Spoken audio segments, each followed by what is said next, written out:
বাংলাদেশে তসলিমা নাসরিনের জন্ম হয়েছে, ইসলাম বিরোধী নাস্তিক মুরতাদদের জন্ম হয়েছে।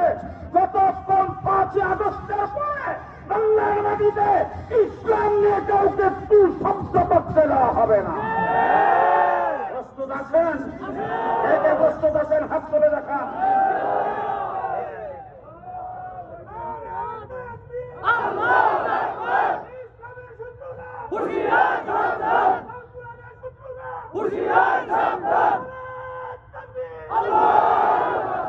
আমরা যদি সত্যিকারের মুসলমান হতে পারি, ইসলাম যদি আমাদের ভিতরে থাকে, আমরা যদি ইসলাম নিয়ে বেঁচে থাকতে পারি, তাইলে আমাদের কোনো ভয় ভীতি থাকবে না। তার কারণ হলো আমরা আল্লাহ পাক আমাদেরকে সাহায্য করবে। আমাদের সাথে কে আছে?